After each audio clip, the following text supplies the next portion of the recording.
সর্ষে যখন বাটবেন তখন সর্ষের মধ্যে একটুখানি লবণ দিয়ে এক বাটাতে সর্ষে একদম মিহি করে ফেলুন, দেখুন অনেকটা কাজ এগিয়ে যাবে।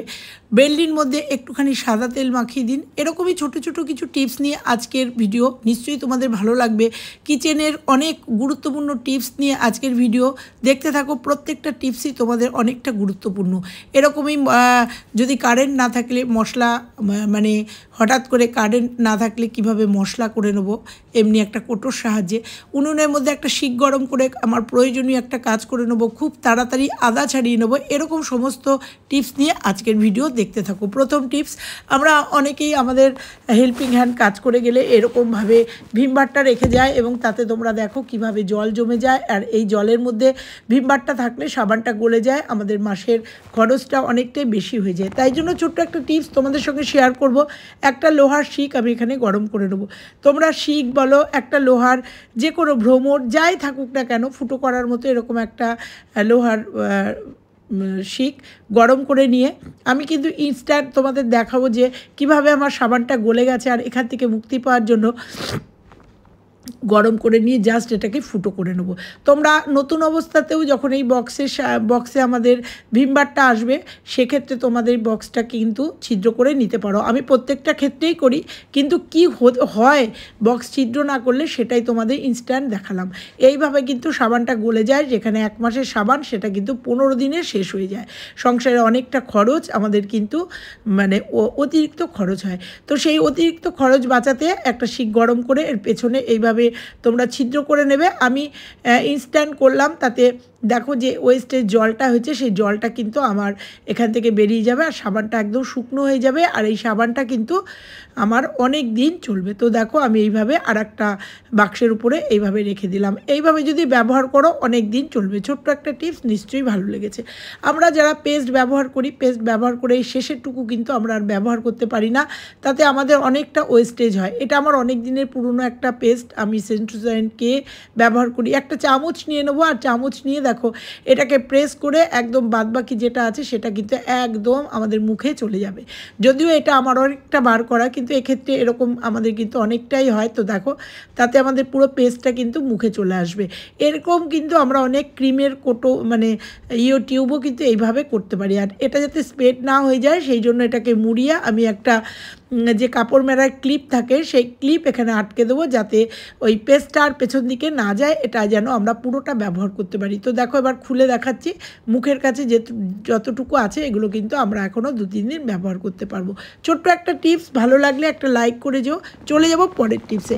আদা আমাদের রান্নাঘরের প্রত্যেক দিনের প্রয়োজনীয় জিনিস। আর এই আদা ছাড়াতে গেলে, আমাদের চাকু বা বটিতে ছাড়াতে গেলে আমাদের অনেকটা কিন্তু আদায় খোসার সঙ্গে চলে যায়। সেক্ষেত্রে আমরা যদি হাতের সামনে আমাদের চামচ বা কাঁটা চামচ থাকে, সেই চামচের পেছনটা দিয়ে আমরা যদি এরকমভাবে আস্তে আস্তে প্রেস করতে থাকি, আমাদের আদার যে ওপরের পাতলা খোসাটা সেটা উঠে যায়। তাতে আমাদের আদাটা অনেকটা সেফ হয়, কারণ আদার সঙ্গে যে এক্সট্রা মাংসটা সেটা বেরিয়ে যায় না।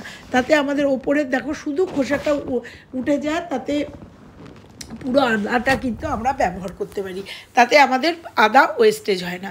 তো এইভাবেই দেখো আমি খুব তাড়াতাড়ি চামচ হাতের সামনে পেয়েছি, চামচ দিয়ে কিন্তু আদাটা ছাড়িয়ে নিয়েছি। আর দেখো পাতলা খোসাটা উঠে গেছে। এরকম অনেকটা আদা ছাড়িয়ে নেবো। এবার দেখাবো হঠাৎ করে আমাদের, দেখো আগে দেখে নাও, একদম কিন্তু আদার মানে খোসার গায়ে কোনো আদা নেই।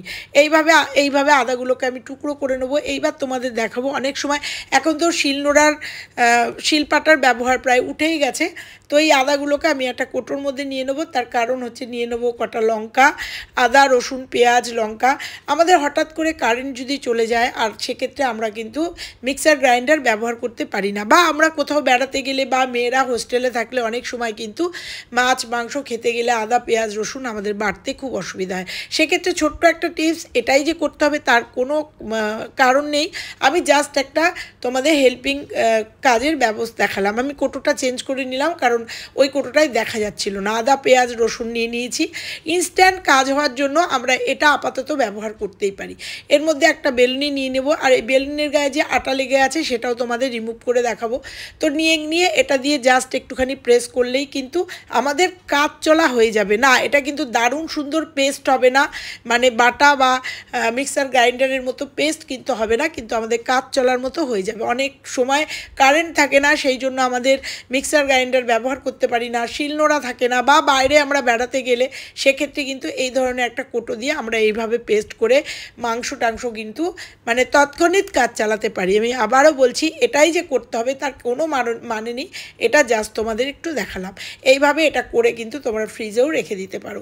এবার চলো দেখাবো যে বেলনিটার গায়ে তোমরা দেখলে আটা লেগেছিল, সেটাকে প্রথমে আমি ধুয়ে নেব, তারপরে এই আটা আর কখনো লাগবে না সেই একটা টিপস দেখাবো। তো দেখো, এটাকে ভালো করে ধুয়ে আমি মুছে নেব। মুছে নিয়ে এটাকে কি করলে পরে আর বেলনির গায়ে কোনো দিনও আটা লাগবে না রুটি বেলার সময়। তো এটা আমি গ্যাস জ্বালিয়ে গ্যাসের উপরে এটাকে দিয়ে দেবো। তো দেখো, গ্যাসটা জ্বালিয়ে নিয়েছি। জ্বালিয়ে নিয়ে বেলনিটাকে জাস্ট একটু সেঁকে নেবো অর্থাৎ শুকিয়ে নেব। তারপরে দেখো এর গায়ে এটাকে কি করে রাখবো, যে এভাবে রাখলে পরে বেলনির গায়ে এরপরে যদি তোমরা ধুয়েও নিয়ে করো, এইভাবে যদি এই টিপসটা অবলম্বন করো, তাহলে বেলনির গায়ে ওইভাবে আটা লেগে যাবে না। আর আটা লেগে যাওয়া মানে অনেকটা আটায় ওয়েস্টেজ, তাছাড়াও কিন্তু পোকামাকড়ের উপদ্রব হয়, যদিও আমি বেলনি ঢেকে রাখি, মানে প্লাস্টিকে মুড়িয়ে রাখি। তো দেখো, এরপরে একটু সাদা তেল এই বেলনিটার গায়ে দেখো একটুখানি হাতের মধ্যে জাস্ট তালুতে একটুখানি সাদা তেল নিয়েছি, আর এটাকে জাস্ট একটু মাখিয়ে রেখে দেবো। তাহলে কিন্তু আমাদের পরবর্তীতে আর আটা লাগার কোনো চান্স থাকবে না। ছোট্ট একটা টিপস, ভালো লাগলে একটা লাইক করো। এইবার চলে যাব, তোমাদের দেখাবো সর্ষে। আমরা অনেক সময় সর্ষে বাটলে পরে অনেকের কিন্তু তেতো হয়ে যায়, সর্ষে বাটলে তেতো হয়ে যায়, এবং সর্ষে বাটা পদ্ধতি তোমাদের দেখাবো, সুন্দর একটা পদ্ধতি, তাতে তেতোও হবে না এবং সর্ষেটা খুব সুন্দরভাবে আমরা ইউজ করতে পারবো। তো আমরা দেখো কালো সর্ষে নিয়েছি, আর এখানে নিয়ে নিয়েছি একটুখানি লবণ। তোমরা চাইলে এখানে লঙ্কা দিতে পারো, কিন্তু আমি যে তরকারিটা করেছি তাতে লঙ্কা ফোড়ন দিয়েছি। আর মনে রাখতে হবে, লবণ দিলে কিন্তু সর্ষে তেতো হয় না। আর মনে রাখতে হবে, এই সর্ষেটা বাটার সময় খেয়াল রাখতে হবে, এক বাটাতে সর্ষেটাকে শেষ করতে হবে, মানে দুবার তিনবার সর্ষে যদি ডলা দেয় অনেকের কিন্তু তেতো হয়ে যায়। সেক্ষেত্রে বলবো একটু প্রেস করে, জোরে প্রেস করে একটু জল দিয়ে সর্ষেটাকে এক বাটাতে আমি কমপ্লিট করব।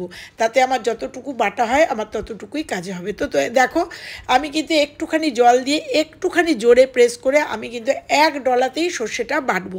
এটা মাথায় রাখবে, এটা অনেকের ক্ষেত্রেই কিন্তু সর্ষে তেতো হয়, কিন্তু এই লবণ দিয়ে আর একবার আর বাটাতে যদি সর্ষে বেটে তুলতে পারো, তাহলে কখনো সর্ষে তেতো হবে না। এবং এরপরেও তোমাদের দেখাবো যে সর্ষে তেতো শুধু হবে না, এই সর্ষেটাকে আমি তরকারিতে কিভাবে ব্যবহার করব, তাতে পেটের পক্ষে কিন্তু আমাদের অনেকটা সুবিধা হবে। দেখো, সবটাকে আমি কাচিয়ে নিলাম, আমার অল্প একটু সর্ষে বাটা লাগবে। এবার এটা জলের মধ্যে দিয়ে নিয়েছি, জলের মধ্যে দিয়ে আবার একটু এর মধ্যে জল নেব। নেওয়ার পরে কীভাবে এটাকে ব্যবহার করলে আমাদের স্বাস্থ্য এবং পেট ঠিক থাকবে, কারণ এই সর্ষের খোসা কিন্তু পেটের পক্ষে সাংঘাতিক ক্ষতিকর। তো দেখো, আমি লাউ শাকের তরকারি করেছিলাম, এরপরে এটা সর্ষেটা দেব। দেখো, জল দিয়ে আমি এটা জাস্ট ছেঁকে দেব, একদম কড়াইয়ের উপরেই দিয়ে দিলাম, তোমরা চাইলে আলাদা করে ছেঁকে দিতে পারো। আর দেখো কতটা সর্ষের খোসাটা কিন্তু আমাদের পেটে যাবে না, শুধুই কিন্তু আমরা সর্ষেটাকে ব্যবহার করতে পারবো। এই দিকগুলো যদি আমরা খেয়াল রাখতে পারি, তাহলে কিন্তু আমাদের পেটটাও ভালো থাকবে এবং আমাদের রান্নাটাও কিন্তু সুন্দর হবে। কতটা ছোবা বেরিয়েছে, খোসা বেরিয়েছে দেখো। আর এই খোসাটা পেটে গেলে কিন্তু আমাদের পেট খারাপ হতে পারে বা পেটের প্রবলেম হতে পারে। তো আমি আরেকবার ধুয়ে এটাকে দিয়ে দেবো। আজকের টিপসগুলো কেমন লাগলো তোমাদের? ভালো লাগলে লাইক কমেন্ট শেয়ার করবে, আর চ্যানেলে নতুন হলে চ্যানেলটা সাবস্ক্রাইব করে পাশের বেল আইকনটা প্রেস করে দেবে। সবথেকে ভালো লেগেছে কোন টিপসটা অবশ্যই কিন্তু আমাকে জানিও। আবার ফিরছি অন্য কোনো টিপসের ভিডিওর সঙ্গে, ততক্ষণের জন্য সবাই ভালো থেকো, সুস্থ থেকো, টাটা।